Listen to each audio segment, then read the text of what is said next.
Hey there, OCD family community. Well, fancy bumping into you here. And do I have a story for you? Okay. Just keep in mind, this isn't therapy. It's story time. So if you can relate, know that you're not alone. And speaking of stories, have you ever watched a movie or read a book that's based on a true story? And have you ever slowed down to think, what does that disclaimer really mean? Well, based on a true story is usually used to describe a story that's very convincing with lots of personal experience around maybe a historical event or hearsay based on folks alive at the time or scholarly types that have studied such things, peppered in facts or rules of law, moral order, and the possibility of what could have happened. Like with the movie Titanic, for example. If you haven't seen the 1997 blockbuster with the whimsical yet tragic romance between Jack, a third class pauper of sorts, and Rose, a first class elitist, I guess I'll say spoiler alert. 26 years in the making. Oh my goodness. Can you believe that? 26 years? But hey, the story is fictional. Yes, the Titanic, the unsinkable ship, in and of itself, it did sink. Again, spoiler alert, 26 years or 100 plus if you're looking at actual history.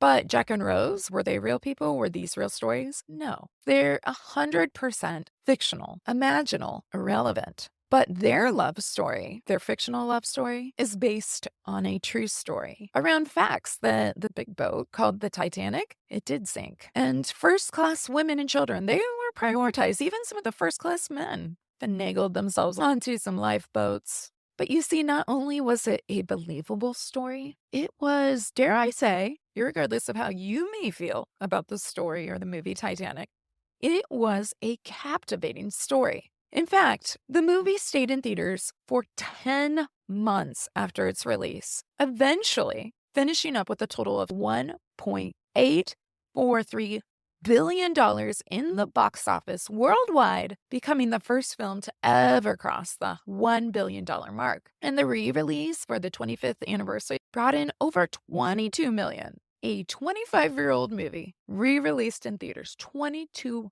million. In a time where movie theaters are dying out, y'all, and some new release blockbusters aren't even making those kind of numbers. So why so much interest and so much demand for a fictional, irrelevant story? Because it was based on a true story. And you imagine how it could be possible. And you see the grand staircase, and you doubt that regardless of never hearing an actual tale of Rose or Jack or a majestic necklace that floated to the bottom of the ocean, it could have happened. I mean, even if you know the story isn't real, the story felt real, and you were absorbed. So what does this have to do with ICBT, you may be wondering? Well, as it turns out, a whole lot. We're talking about inference-based CBT, or inference-based cognitive behavioral therapy, otherwise known as I-CBT. And back in the day, I think folks used to refer to it as IBT. So if you're going on a research dive, the name has evolved over time. With ICBT, we attack the OCD monster from a completely different direction. We say the problem isn't how our brain thinks and perceives situations, no. And sure, we can all experience intrusions. No debate there. But OCD is a reasoning problem, born when we stop trusting our here and now common sense reality and catapulted into the land of possibility. ICBT teaches us that our inferences of doubt, these obsessional doubts, they feel so debilitating, all-encompassing, and absorbing because they are using the same premier logic that we've used to propel ourselves through life thus far. Only when we apply that logic to the infinite possibilities of what we're doubting, ugh.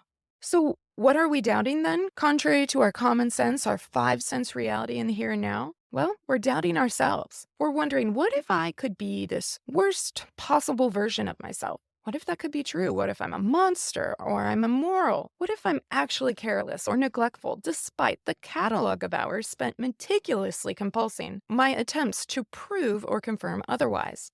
So the treatment entails learning where and when we enter into these obsessional stories, learning when and how we're dissociating from present reality into the land of possibility, reducing our confusion around the inferences of doubt and how our feared versions of self aren't synonymous with who we are or fear that we could be. Lastly, we relearn to trust ourselves and our current present reality. So if we can stop ourselves before we're full speed ahead in an obsessional sequence, we don't really need to even practice not compulsing like we do in ERP.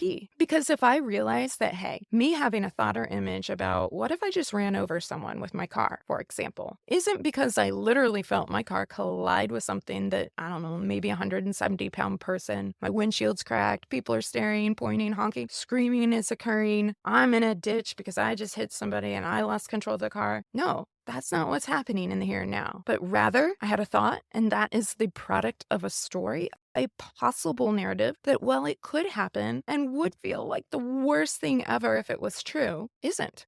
It's irrelevant. And until I feel and observe and can point to all of those things in the here and now, then it's a story. It's an irrelevant story. And in ICBT, folks can learn to reorient themselves in the here and now. And while maybe you're driving down the road and you did hit a pothole or felt the car jerk a bit, maybe the alignment feels a little out of whack, I don't have the evidence here now that I actually did hit a person. And so I don't need to check if they're lying back there or if police are chasing me because I obviously just had a hit and run and I'm the monster driving away. No. So ICBT is really different, and it also has decades of research behind it, but it's a lot to absorb, no pun intended. So finding a practitioner trained in ICBT is, again, really important to help navigate through this treatment process. So you see, I really did have a story for you.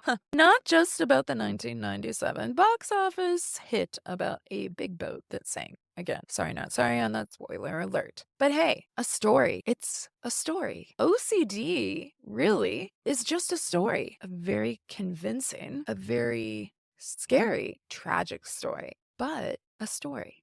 Now there's a thought that I can get behind. What about you? Either way, I've got to head out, y'all, but I'm really glad I could bump into you again here at the water cooler. So hey, let's do it again soon. And I'll see you next time. Same place, same space.